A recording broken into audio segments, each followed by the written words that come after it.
Hello everyone, welcome you all in our online learning platform, and today we are going to discuss chapter 1 of political science of grade 9. What is democracy and why democracy? लोकतंत्र क्या है? तंत्र government, ठीक है, ऐसा तंत्र जहां पे लोग पार्टिसिपेट करें, इसको बोलते हैं डेमोक्रेसी। का हिंदी होता है लोकतंत्र। लोगों के द्वारा बनाया गया तंत्र ही लोकतंत्र है। What is democracy? Democracy is a form of government in which rulers are elected by the people. People ही रूलर्स को इलेक्ट करते हैं। डेमोक्रेसी से पहले जो गवर्नमेंट का फॉर्म था, मोनार्क का फॉर्म था, वहां पे पीपल जो थे वो रूलर को इलेक्ट नहीं करते थे, ठीक है। बट डेमोक्रेसी में क्या होता है कि हम लोग इलेक्ट करते हैं कि हमारे कंट्री में कौन सी गवर्नमेंट वर्क करेगी। फॉर एग्जाम्पल, हम लोग जब इलेक्शन होता है तो एमएलएस का इलेक्शन होता है, एमपीज का इलेक्शन होता है, तो हम अपने रिप्रेजेंटेटिव को सिलेक्ट करते हैं। उन इलेक्शंस में इलेक्ट होके वो जाते हैं वहां पे, वो पीएम और सीएम बन के हमारे कंट्री और स्टेट में वर्क होता है इस तरीके से। तो ये है democracy. Democracy is a form of government in which people are elected by the people, they do work for the people. Okay, it is based on the idea of people's rule, but real meaning depends on how democracy work in practice. इसका तो एक idea है कि ये people के लिए ही rule है, people के द्वारा। बट इसका जो रियल आइडिया क्या है, मीनिंग क्या है कि सही तरीके से ये ग्राउंड में काम करता है कि नहीं करता है, ठीक है। For example, why do we need, हम फॉर एग्जाम्पल आप देख सकते हैं, डेमोक्रेटिक कंट्री तो हर कंट्री कहता है कि हम डेमोक्रेटिक कंट्री हैं, लेकिन वो डेमोक्रेसी का हर क्राइटेरिया फिल करता है कि नहीं करता है, इसको हम लोग आगे चल के पढ़ेंगे, आगे वाले चैप्टर्स में समझेंगे। नेक्स्ट जो टॉपिक है, why do we need to define democracy. Democracy को डिफाइन करने की जरूरत क्यों पड़ा? तो जरूरत इसलिए पड़ा कि हर कोई कहता है कि वो डेमोक्रेटिक है, पर जो डेमोक्रेटिक कंट्री और डेमोक्रेसी का हर रूल को फॉलो करेगा तभी ना वो डेमोक्रेटिक होगा। Many governments claim to be democratic even they have not clear definition. Help us to distinguish between democratic and non-democratic government. इसलिए हम लोग को डेमोक्रेसी को डिफाइन करने की जरूरत है कि कोई कंट्री डेमोक्रेटिक है या नहीं है, ठीक है। उसके बाद डेमोक्रेसी के फीचर्स के बारे में पढ़ेंगे। फीचर्स पढ़ते हैं डेमोक्रेसी का। डेमोक्रेसी का फीचर्स क्या होगा? सिंपल सा है, से स्टार्ट है। कोई भी मेजर डिसीजन जो टेकिंग होगा जो इलेक्टेड लीडर्स करेंगे। जो इलेक्शन होता है तो हम लोग अपने लीडर्स को सिलेक्ट करते हैं ना, इलेक्शन में सिलेक्ट किया है हम लोगों ने, तो फिर जिनको सिलेक्ट किया है वो डिसीजन लेंगे। तो पहला फीचर्स क्या डेमोक्रेसी का कि major decision taken by elected leaders, the final decision making power rest with leaders elected by the people. जो भी डिसीजन होगा वो वही लीडर लेंगे जिनको पीपल इलेक्ट करके भेजेंगे, ठीक है। देखिए, आपको थोड़ा सा कंफ्यूजन हो रहा होगा, तो डेमोक्रेसी दो तरीके का होता है, एक डायरेक्ट और इनडायरेक्ट डेमोक्रेसी, ठीक है। डायरेक्ट डेमोक्रेसी सिर्फ थोड़ा सा पार्ट बच गया है वो स्विट्जरलैंड में। वहां पे क्या होता है, कोई भी बिल पास होता है तो कुछ लोग जो है डायरेक्ट सारे लोगों से पूछा जाता है उनका, तो उस पर वोटिंग कराया जाता है। बट जो इनडायरेक्ट है डेमोक्रेसी है, उसमें क्या है कि जो पीपल जिनको सिलेक्ट करके भेजते हैं वो रूल बनाते हैं, लॉ वही बनाते हैं, ठीक है। तो हमारा जो इंडिया है उसमें इनडायरेक्ट डेमोक्रेसी फॉलो होता है, क्योंकि हम लोग दो इलेक्शन करते हैं तो विधायक भेज देते हैं, एमएलए को भेज देते हैं, तो स्टेट गवर्नमेंट में आ जाते हैं और मिनिस्टर्स बन के, और एमपीज को भेजते हैं, सांसद जिसको हम लोग बोलते हैं, तो वो चले जाते हैं सेंट्रल गवर्नमेंट में। तो वो जो है वही एक मेजर डिसीजन लेते हैं। दूसरा, free and fair election. Democracy का में इलेक्शन क्या होता है, वो फ्री एंड फेयर होता है, ठीक है, रेगुलर होता है, और people must have a real choice of candidate, ठीक। इलेक्शन क्या होता है डेमोक्रेसी में, फ्री एंड फेयर इलेक्शन का मतलब होता है कोई भी रिप्रेजेंटेटिव के लिए खड़ा हो सकता है, ठीक है, और इलेक्शन में पार्टिसिपेट कर सकता है, किसी पे कोई प्रेशर नहीं दिया जाएगा। People must have a real choice of candidate. One person one vote one value, every adult citizen has right to vote, each vote has equal value, ठीक है। हाँ, आप सऊदी अरेबिया के एग्जांपल दे सकते हैं, वीमेन को 2015 तक वोट देने नहीं दिए थे। पर जहाँ डेमोक्रेसी है, हमारे पास डेमोक्रेसी है और एडल्ट फ्रेंचाइज भी। एडल्ट फ्रेंचाइज का मतलब होता है जो भी 18 ईयर्स के हो गए हैं वो सब के पास राइट है वोट देने का। ठीक। डेमोक्रेसी का एक और फीचर क्या है कि rule of law and respect of right. Democracy में कानून का राज होता है, रूल ऑफ लॉ होता है और सब सिटीजन्स के राइट्स को प्रोटेक्ट किया जाता है। तो डेमोक्रेसीज के फीचर्स में हम लोगों ने क्या पढ़ा? पहला पढ़ा major decision taken by elected leader. जो लीडर्स इलेक्ट होते हैं वो मेजर डिसीजन लेते हैं। दूसरा, free and fair election. Election जो होता है वो फ्री एंड फेयर होता है और रेगुलर होता है। ठीक है। One person one vote one value. Every adult citizen has right to vote. ठीक है। हर का वैल्यू इक्वल, वोट इक्वल होता है। ऐसा नहीं है कि एक पर्सन का वैल्यू वोट का अलग होगा दूसरे का अलग होगा। मान लीजिए मोदी जी प्राइम मिनिस्टर हैं, मोदी जी वोट देंगे तो 100 वोट के बराबर होगा, और हम एक टीचर हैं, स्टूडेंट टीचर हैं, तो हम लोग एक वोट देंगे तो वो एक ही होगा। मोदी जी वोट देंगे तो 100 वोट की वैल्यू होगा, ऐसा तो नहीं होगा। ठीक है ना। One person one vote and one value. ठीक। उसके बाद क्या होता है? रूल ऑफ लॉ होता है। डेमोक्रेसी में कानून का लॉ होता है। मोनार्की में तो ऐसा नहीं था, राजा चाहते थे जो वही करते थे। ठीक है। तो ये चार फीचर्स आपको डेमोक्रेसी के बारे में पढ़ाया गया। इसमें पहला क्या था कि जो मेजर डिसीजन है वो इलेक्टेड लीडर्स लेंगे। दूसरा, फ्री और फेयर इलेक्शन होगा। Third, one person one vote one value. And fourth, rule of law and respect for rights. कुछ इंपॉर्टेंट राइट्स को पढ़ना है, जिसमें फर्स्ट है rights of citizen, independence of judiciary, freedom of expression, freedom of organise and protest. देखिए, कुछ democracy का कुछ निगेटिव पॉइंट भी पढ़ना है। जैसे पता है आपको कि हर चीज का कुछ ना कुछ मेरिट है, कुछ डिमेरिट है। तो मेरिट तो बाद में पढ़ते हैं, पहले डिमेरिट पढ़ लेते हैं डेमोक्रेसी का। है, ऐसा नहीं है, नहीं है, जिसको सुधारा भी जा सकता है। तो आपका जो नेक्स्ट स्लाइड अभी आपके पास सामने आया है वो यही है, आर्गुमेंट अगेंस्ट डेमोक्रेसी। डेमोक्रेसी के कुछ पीपल को ऐसा लगता है, first, frequent change of leaders leads to political instability. Democracy में हम अपने इंडिया को उठा लेते हैं, फॉर एग्जांपल इंडिया को लेते हैं। In our country government change in every 5 years।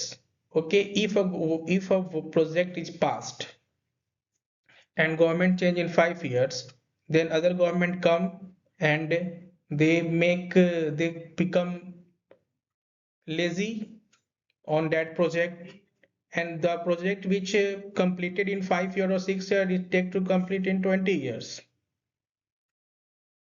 Okay, that's why frequent change of leaders leads to political instability. अगर फ्रीक्वेंट लीडर चेंज होंगे तो जो काम है वो रेगुलर नहीं हो पाएगा। फॉर एग्जांपल आप देखो कि एक गवर्नमेंट 10 years रहती है तो वो क्या करेगी? रेगुलर डेवलपमेंट होगा। पर आप क्या करो, जब देखोगे, जब आप खुद ये थोड़ा एनालिसिस करो कि जब गवर्नमेंट जो है वो अगर चेंज होते रहता है रेगुलर, ठीक है डेमोक्रेसी है तो रेगुलर चेंज होगा। रेगुलर चेंज होने का मतलब बहुत लोगों का बहुत ये सोचना है कि रेगुलर चेंज है तो किसी का जो काम एक पार्टी गलत करेगा तो ये बताएगा, ये गवर्नमेंट करेगी गलत बताएगा। बट उससे क्या होता है कि डेवलपमेंट का जो होता है ना वो रेट स्लो हो जाता है, धीरे धीरे होता है डेवलपमेंट। ठीक है। जो पॉलिसी एक गवर्नमेंट लेके चलती है वो पॉलिसी दूसरी गवर्नमेंट लेके नहीं चलती है, उसको थोड़ा सा उससे डिफरेंट चेंज करेगी वो। जैसे मान लो कोई एक गवर्नमेंट जो सरकार में रनिंग है उसको वो एरिया लग रहा है कि हाँ यहाँ पे ये बनना चाहिए, तो वहां बनाना शुरू करें। पर जैसे दूसरा गवर्नमेंट है उसने नहीं, ये यहाँ नहीं, ये वहां होना चाहिए। उससे क्या हो कि अपना ग्रोथ डेवलपमेंट दोनों रुकेगा। ठीक है। दूसरा, decision making slow because of कंसल्टेंस and debates.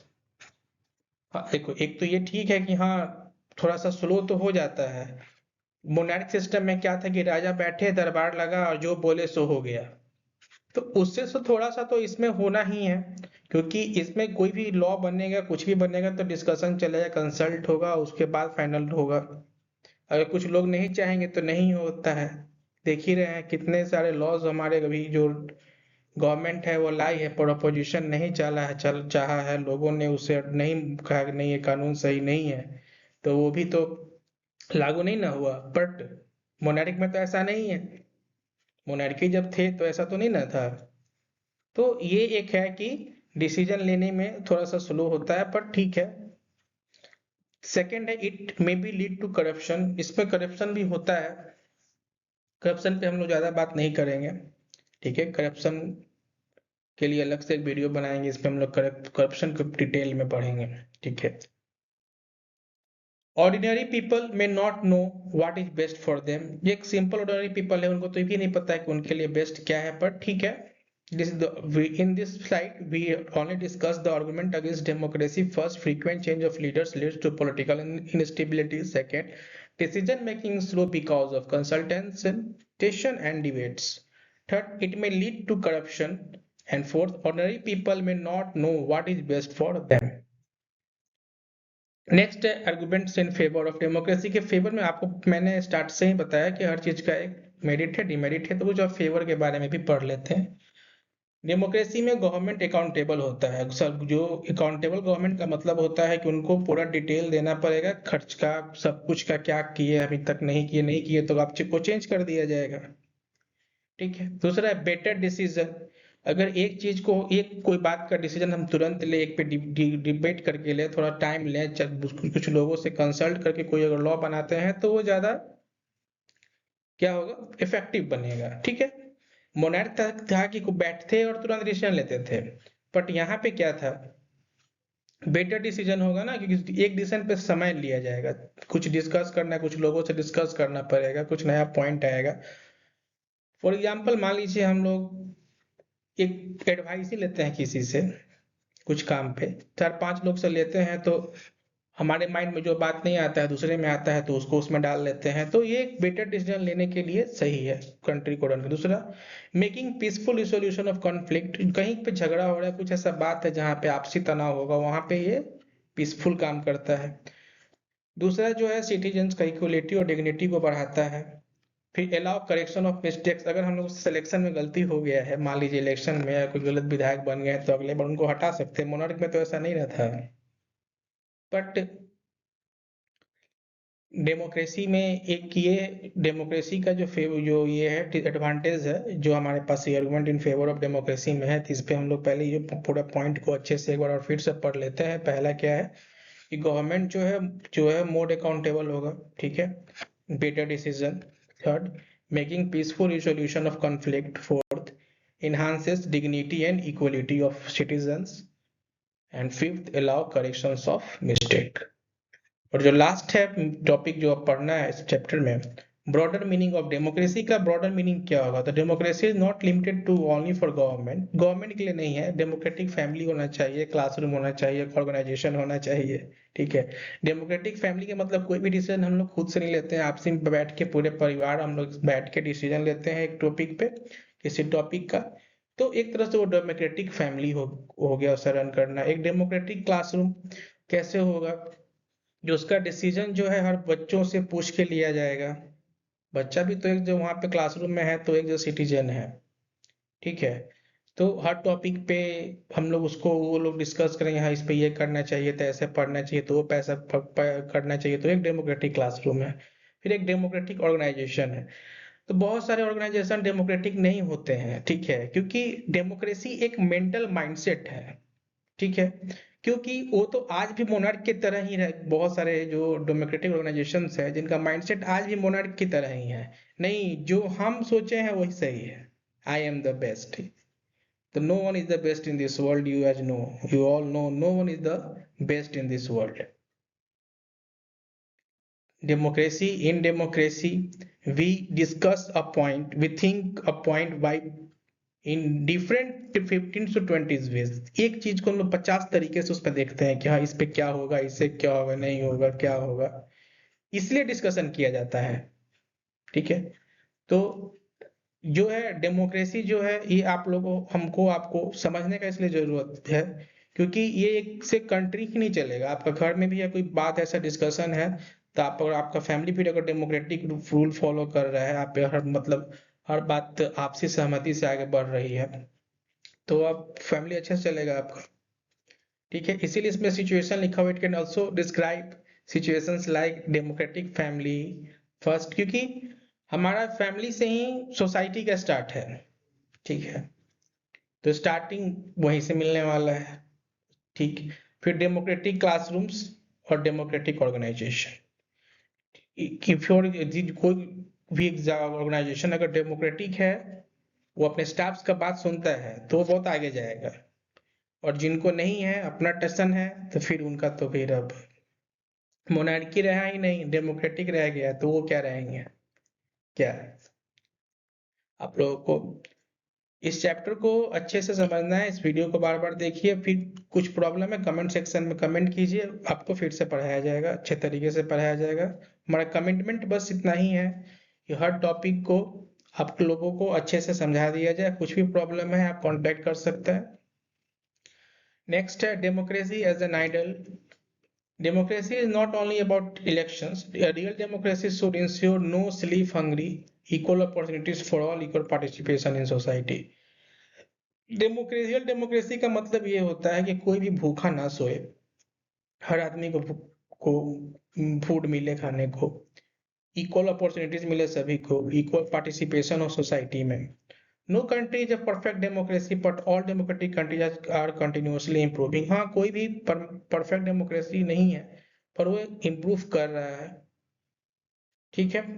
आज हमारा ये चैप्टर कंप्लीट होता है, आज का स्लाइड यहीं पे। अब हम लोग अपना नेक्स्ट चैप्टर लेके आएंगे।